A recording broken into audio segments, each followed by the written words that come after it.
How's it going, everybody? Welcome back to the channel. So today we are going to be checking out theme parks, and specifically the differences between American theme parks and European theme parks. And I picked this one because I'm a fan of theme parks, and so is my oldest son, and I already know Anthony's going to be all about it. He's gonna be into some roller coasters for sure. Oh yeah. Him not so much with the roller coasters. No. He like the other stuff. I'd rather just kind of chill. Yeah. Kind of relax a little bit because.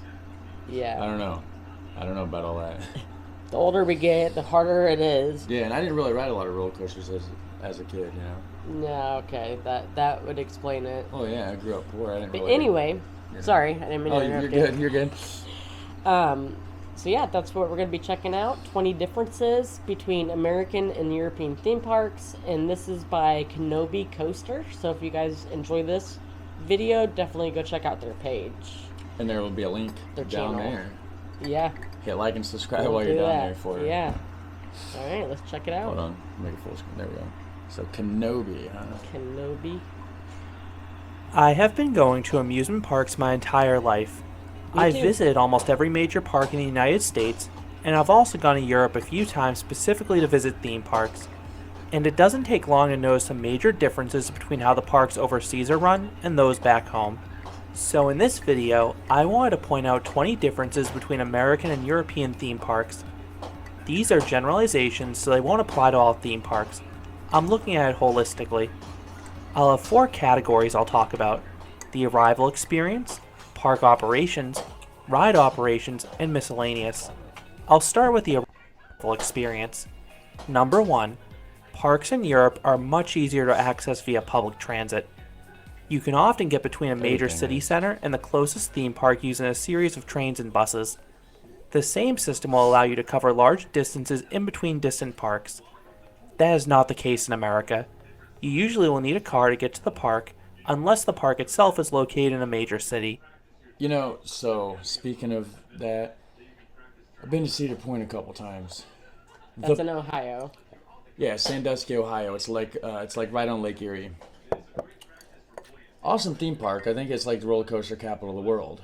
But the parking lot is bigger than the theme park. There's that many cars.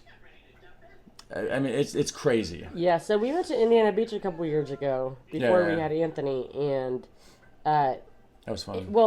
In the front, it's like paid parking. You have to pay. Like we had to park real $10 close, too, and walk like so far. Oh yeah, we did. We had to walk like through neighborhoods to get there. It was ridiculous. Well, there was people parked on the side of the road. Like all the parking places close to the park were full. Which, in all fairness, though, Indiana Beach, there's not a lot of room there. There's a town around it. Right. Monticello. Indiana Beach is in the middle of Lake Erie. It's on like a peninsula. Yeah. So they can just build out. They can just kind of like with the Netherlands, except for reclaiming land, they'd have to just like toss rocks in there to make more. Right. I think they did actually make their parking lot bigger.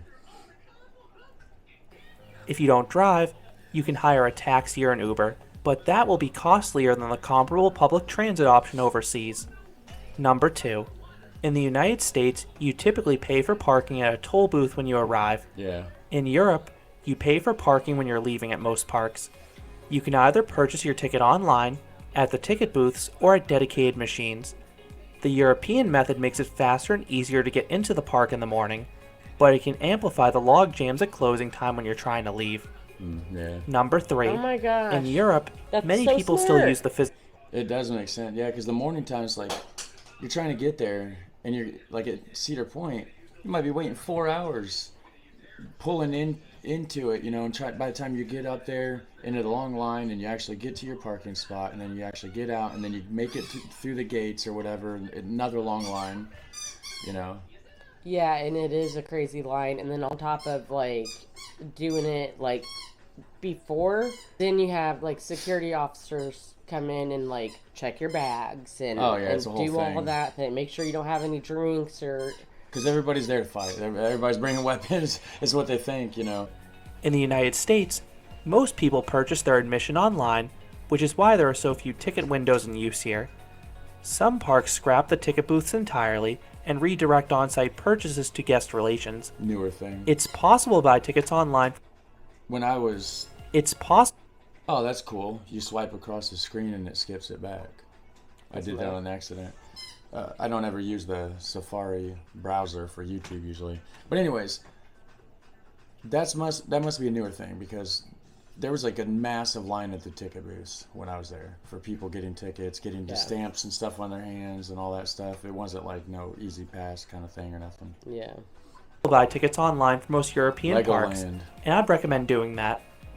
Number 4, in Europe, Denmark. very few parks have metal detectors or bag checks as you Legoland, that's enter, the name of the... even the larger ones. In the United States, it's the standard at most parks, big or small. This is usually the bottleneck in the morning when people are trying to get into an American park. Yeah. I'm all for whatever parks need to do to keep people safe, and it doesn't seem to be needed overseas. Number 5, in Europe, you have more freedom with what you can bring into parks. Most US parks ban outside food and drinks. In Europe, people routinely bring snacks, meals, and drinks with them.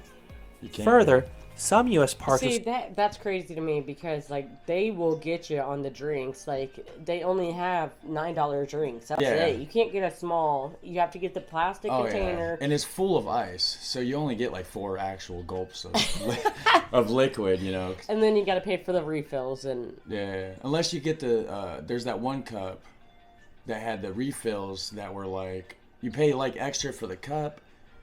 And then you get so many refills throughout. Yeah, I think you get like a couple free ones or something, and then the rest of them are like discounted drinks or something. Like you don't get you don't just get free drinks the rest of the day, but you get like half off maybe or something if you have that cup. And it's a souvenir cup, you can take it home too, so that's kind of cool. And then on top of that, like there's endless lines for everybody to get drinks, and yeah, getting inside and then getting drinks and stuff, that's like half your day. Yeah, if you're there for 6 hours, you're really in line waiting for stuff for about 4 of it. Yeah. And you're really only enjoying yourself for about 2 hours out of the 6. Hard to ban or restrict bag sizes, especially after there are so few ticket windows in use here. Some parks scrap the ticket booths entirely and redirect on-site purchases to guest relations. It's possible to buy tickets online for most European parks, and I'd recommend doing that. Yeah, that's in Denmark. Number 4, in Europe, very few parks have metal detectors or bag checks as you enter, even the larger ones. In the United States, it's the standard at most parks, big or small. This is usually the bottleneck in the morning when people are trying to get into an American park. I'm all for whatever parks need to do to keep people safe, and it doesn't seem to be needed overseas. Number 5, in Europe, you have more freedom with what you can bring into parks. Most US parks ban outside food and drinks. In Europe, people routinely bring snacks, meals, and drinks with them. Further, some US parks have started to ban or restrict bag sizes, especially after some incidents at Halloween events. I have not seen something similar take place overseas. What incidents? In fact, bags are much more common in Europe, possibly because of the extra freedom. Next, I'll talk about the park operations. Number 6. In America, How did he just skip over the incidents? What happened at Halloween? I want to know. I'm curious now. We're going to have to check that out. Next, I'll talk about the park operations. Number 6. In America, particularly the larger parks owned by Six Flags SeaWorld and Cedar Fair, which is all of them, paid lockers are required for bags before you enter the queue line for major rides. These parks often ban you from storing belongings on the ride platform in the name of faster operations. So in Europe, these parks usually allow all belongings to be placed on the ride platform, and those that don't typically offer free lockers or cubbies while you ride. This ties into the European parks being much more bag-friendly. Number 7. In Europe, running is allowed. When parks open for the day, there's usually a mad dash to the... Anthony would love that. He loves to run fast. I'll tell you about it all day long. He'll just run back and forth. I'm running really fast. I'm running really fast. He's over there watching this right now. Active Park's most popular ride. It adds a sense of excitement at the start of the day, in my opinion. That's cool. Then you can also run at other points of the day as well, like if you're trying to get across the park for one last ride before the park closes. In America, almost every park bans running at all times of the day. Employees will tell you to stop or chide you if they see you running. They're trying to speed walk. I get this is for safety and to avoid lawsuits, but I didn't notice anyone getting hurt overseas. People are careful not to run in densely packed areas and or trample people. Number 8. In Europe, parks will stay open in the rain and inclement Baby weather. is too much here. Most rides will remain in operation too unless they physically cannot run in the rain, like intimate hydraulic launch Nice. coasters, or if there's thunder and lightning. Europeans also seem less bothered by rain, as the difference in crowds between a clear and rainy day is much less pronounced than it is in America. Visiting parks in days with poor weather. No offense, guys, but Americans are snowflakes compared to Europeans. I feel like they baby us too much. Everybody just wants to ban everything because of safety. You know, you can't even run because some idiot done something dumb back in like the 60s probably, you know. Yeah, And, like, exactly. Yeah. You know, like he said, he's like, well, I didn't notice anybody getting hurt overseas. People are smart enough not to, you know what I mean? And generally. we still have like fatalities. So It's because a lot of people die in our theme park. A lot more than other countries. Not a huge amount, but they're making us stupid. Yeah. Like, they don't want to educate the American people. They want to keep us dumb so they can control us, is how I feel. That's a whole nother story. Gamble in the United States. On one hand, you'll have very light crowds.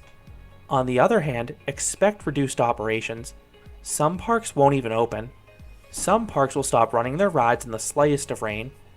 Then many parks will use the bad weather as Some an of these excuse to look like close Cedar early. Point, I don't know for They'll sure. cite the weather, but it's really to cut their operational losses on days with That low might be. attendance.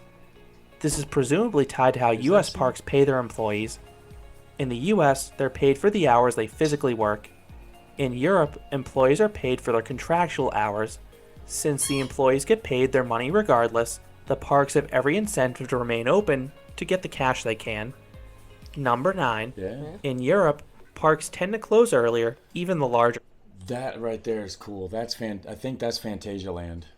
I've not even seen a full video on Fantasialand yet. I've seen it in like videos like this, and it doesn't say it's Fantasialand. I just remember seeing it and just how cool it was. But I think we saw it when we did the Efteling reaction.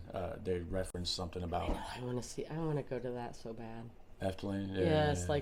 yes. Oh, and Fantasia. I mean, this place just looks. It looks awesome. Look at that though. Yeah. That's cool. It just like goes through like the little city. It looks like. Well, sorry guys here. This is a touchy.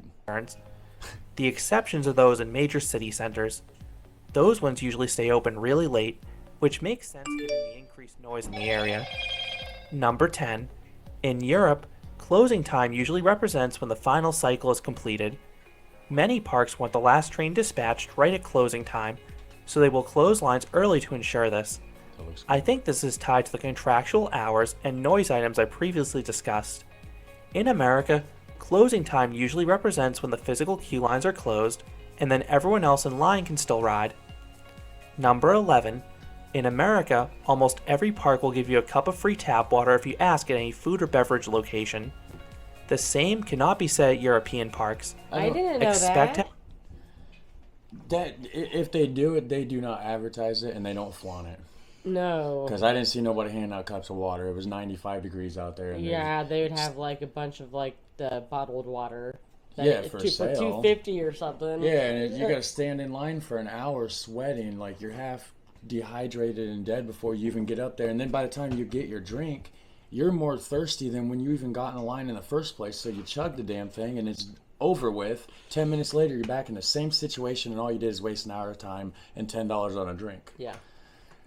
to buy bottled water there, and if you are thinking about using drinking fountains, those aren't nearly as common overseas. Number 12.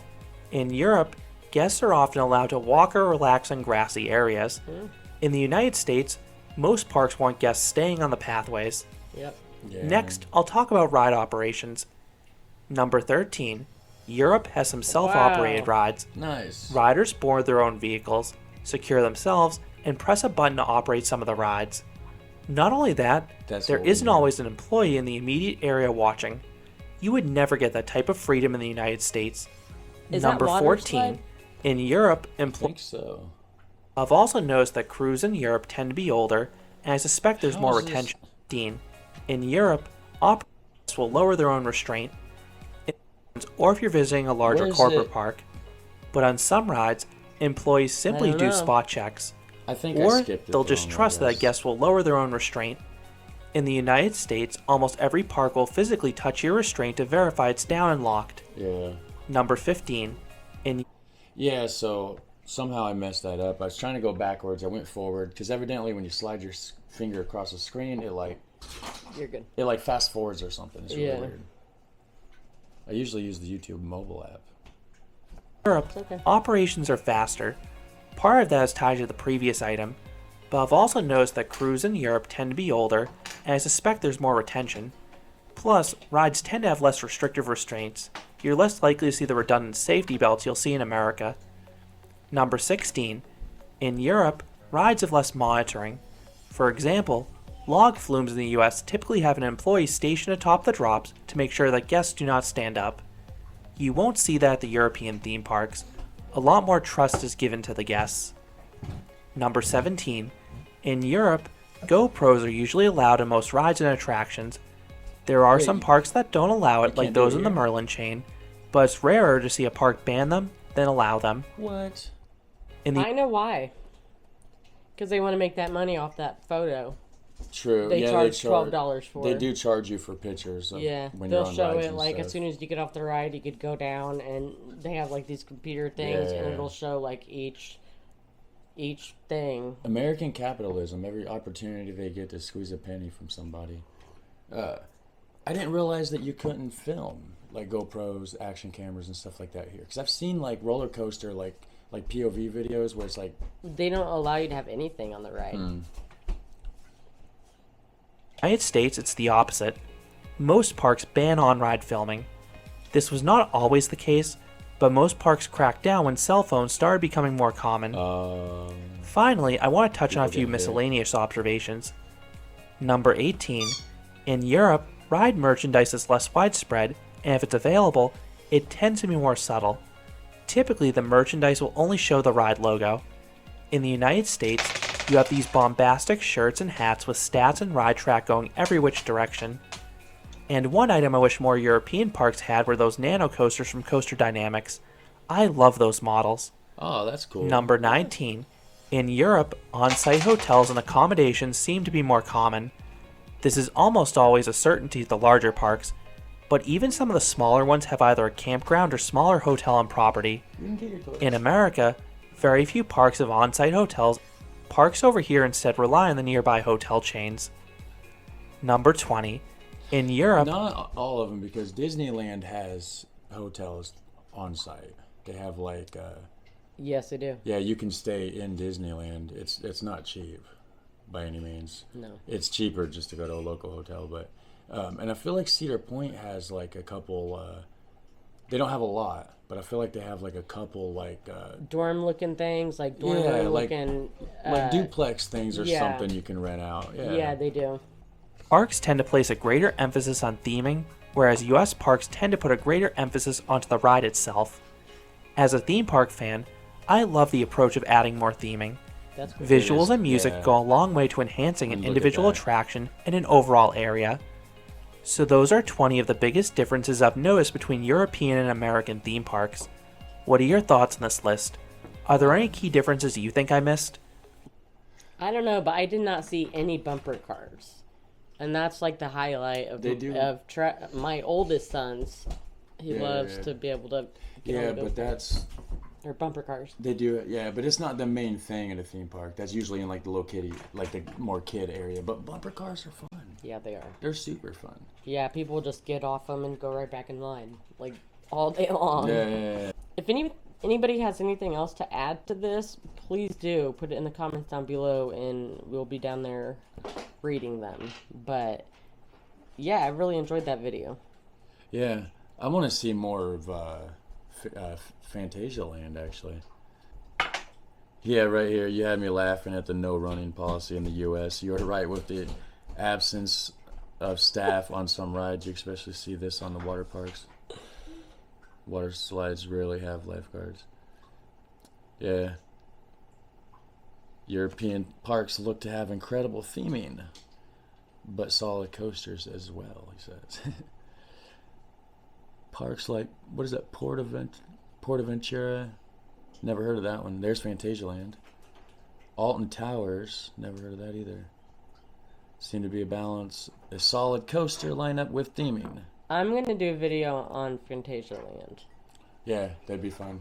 Yeah. If definitely. you guys have a specific video in mind on Fantasyland, or anything in general that you'd like us to react to. you can't drop links because YouTube will like flag it as spam.